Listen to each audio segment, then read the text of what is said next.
Takže zdravím vás, přátelé, u mojeho dnešního videa.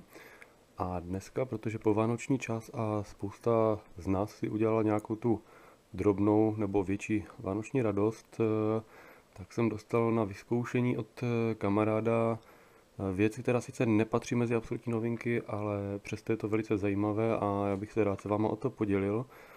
A tou věcí není nic menšího nebo nic většího než Steam Controller. Tak já vám tady ukážu krabičku, v které to přišlo, nebo spíše pouzdro. Je to takové docela hezky tvarované, padne to do ruky a je to poměrně těžké na tu velikost, takže podíváme, co je vevnitř. Samozřejmě logo Valve nesmí nikde chybět. Tak, já se teda podívám, co je dovnitř, otevřu to, jo, to jsem drcel do kamery. Doufám, že to nebude na záznamu moc vadit. Tak, takže to tady otevřu před váma. A tady vidíte ovladač v celé své kráse.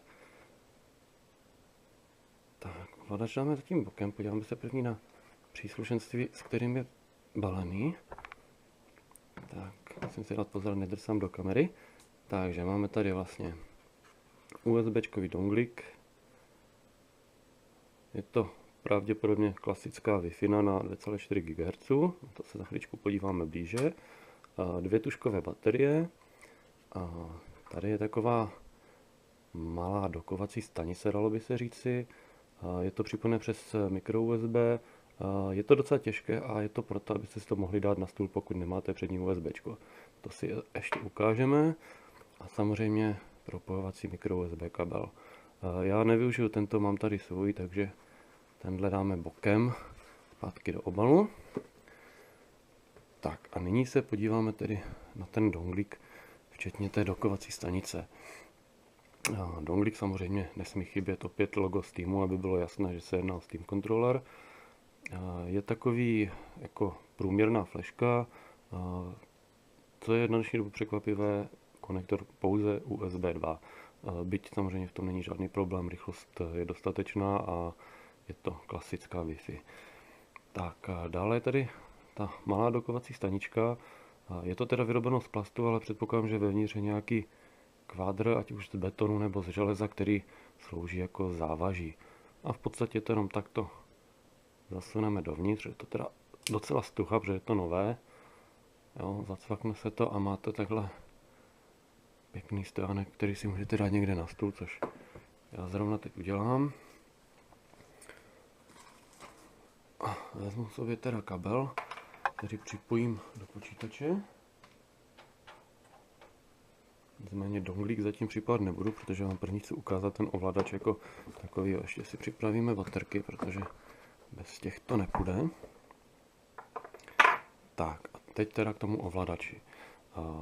Co je tady zajímavé na první pohled oproti jiným ovladačům, ať už z Xboxu nebo klasickým PC ovladačům, jsou tyhle dvě plošky.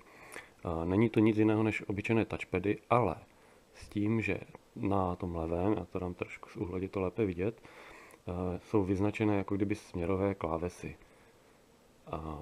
Pravý je klasicky jenom ploška s tím, že u toho levého vlastně ten směrový kříž je k tomu, aby jste věděli, kde to klikne.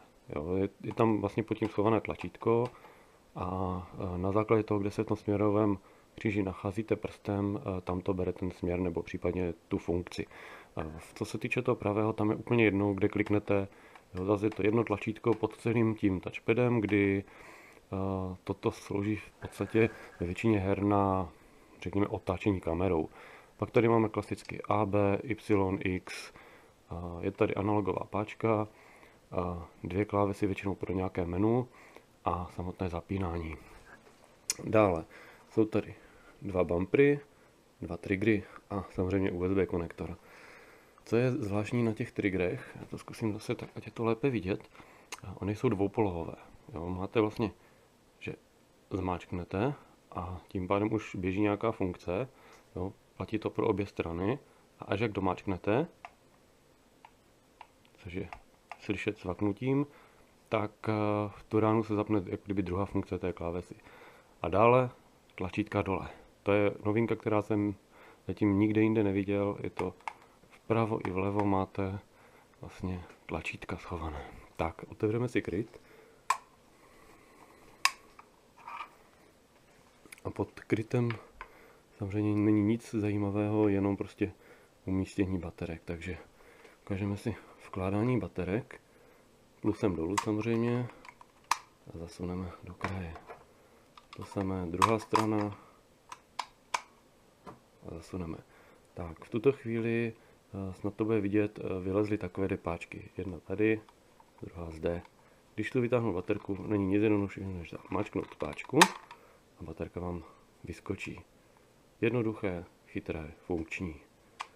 Tak a nyní se ukážeme ovladač v praxi. Já si to tady zavřu s dovolením. Tak a zapojím donglík. Jo, stačí vlastně jednoduše USB kabelem připojit a počítač už to sám rozpozná. Tak, já si to tady dám bokem, ať to je vidět. Tak. A zapneme ovladač. Co je zajímavé oproti jiným ovladačům, jo, všimněte si, že ovládám jenom ovladačem a hýbe se mi šipečka přímo na ploše.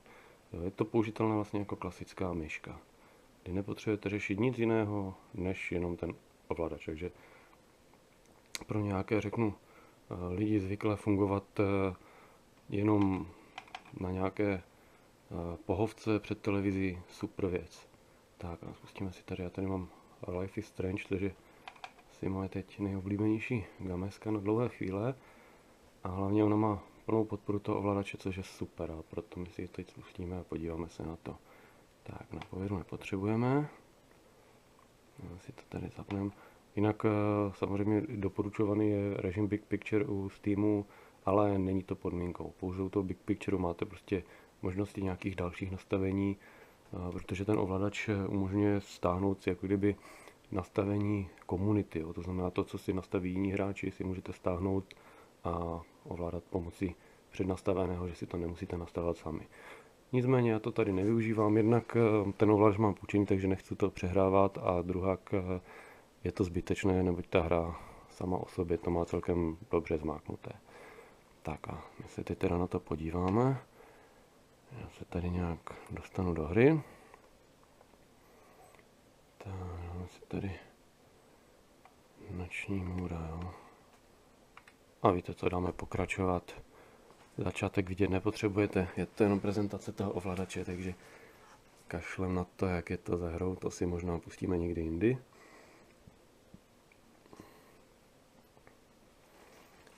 Jo, v předchozích epizodách jsme viděli, ano.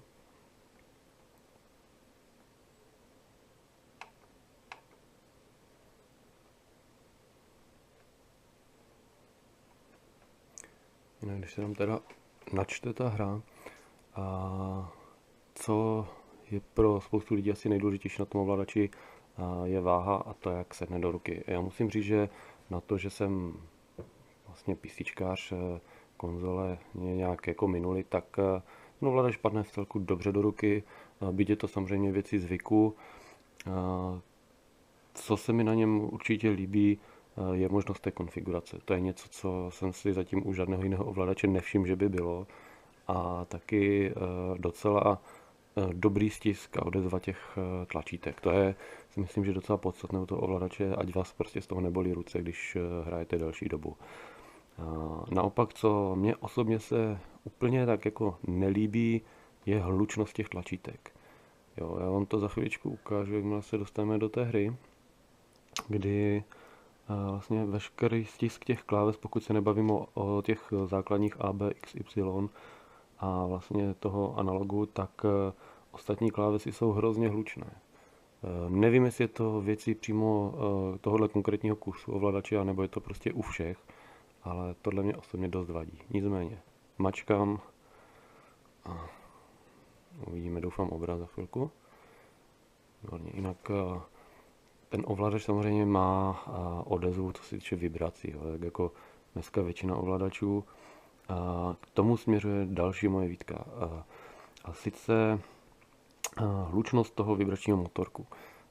Odezva těch vibrací je v celku příjemná, není to slabé, není to silné, je to prostě tak akorát, ale jakmile se to rozvibruje, ty motorky jsou hrozně hlasité. Je to až rušivé a u některých her by mi to asi dost vadilo. Jo. Takže tohle je taková věc, kterou by možná mohli ještě nějak vyladit, aby prostě vibrace byla, ale s ne takovou intenzitou hluku. Já třeba můžu říct zkušenost z PlayStationu 2, kdy DualShock 2 ovladač sice vibruje taky, ale prakticky tu vibraci neslyšíte. Vy to jenom cítíte, ale neslyšíte to. Jo, tohle, kdyby bylo udělané u tohohle Steam ovladače, byla by to paráda. Bohužel tady to tak není. Tak, mezi teď ještě musíme počkat, než se nám Max probudí. Tak, výborně.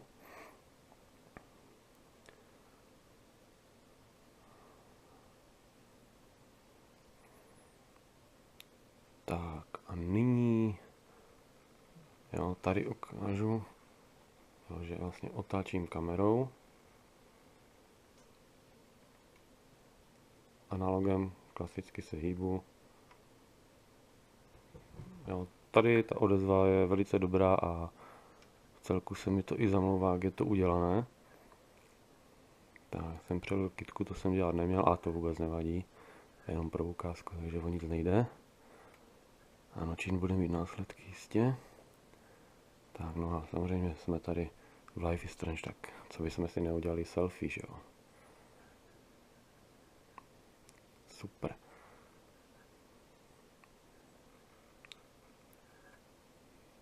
Tak, no a já tady zkusím, ať slyšíte, já to dám trošku blíž ten ovladač, ať slyšíte ty motorky. Jo. To je to, co mě na tomhle ovladači vadí. Je to prostě strašně hlučné, tak jako ty tlačítka, když já teď dám menu, jo, poslouchejte. Jo, toto, kdyby tady nebylo, byla by to paráda, ale bohužel je to tam. Tak, já myslím, že jako taková malá ukázka toho ovladače jeho schopnosti by to mohlo stačit.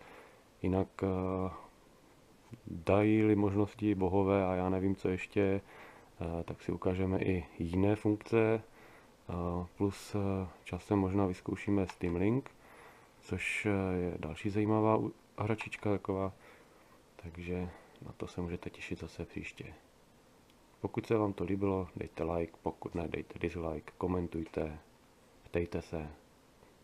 Jsem připraven na cokoliv. Takže čau.